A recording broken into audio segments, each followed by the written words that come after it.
But look with me at Hannah's prayer. Hannah's prayer is exaltation. That means it's praise, it's rejoicing. And it says her horn in verse 1, her horn is exalted.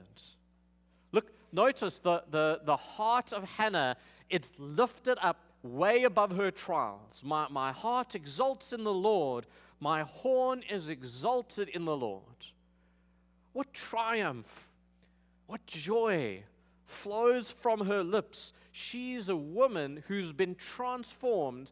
And listen, she's not transformed because of the removal of her affliction. She's not a woman transformed because her problems were moved away. She's transformed by the presence of her God. Oh, that we would learn to sing like she sings, to rejoice in our God as she rejoiced. Not my heart exalts because I've gotten a child, or my heart rejoices for I have more children. No, my heart exalts in God. I find Him quite satisfying now. I see His worth and His value and His beauty. And it goes on, verse 2, no one else is a rock like our God. No one else is so firm and solid. Verse 3, God is a God of knowledge, and so human boasting and arrogance must cease.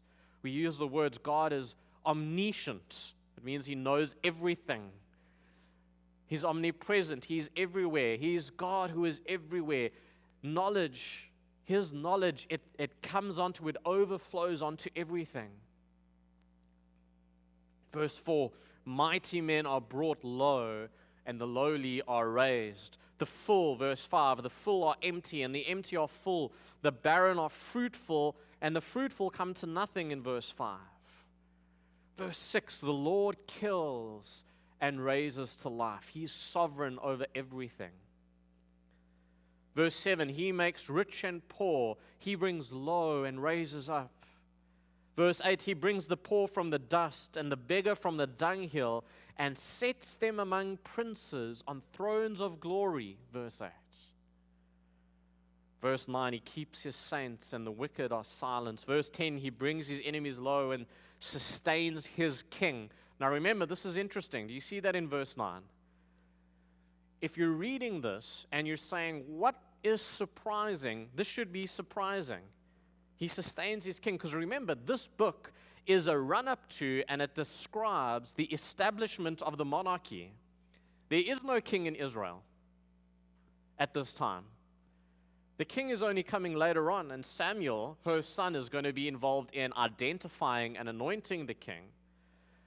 And so it's strange that Hannah now mentions the king.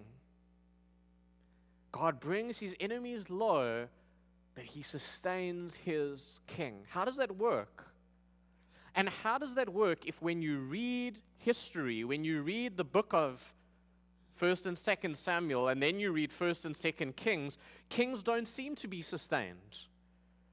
Right? They live for a little while, they die, and they're either good, but more often they're not, they're quite corrupt in Israel. How's the Lord sustaining His king? Well, we need to consider this in the text. Those are the questions to ask.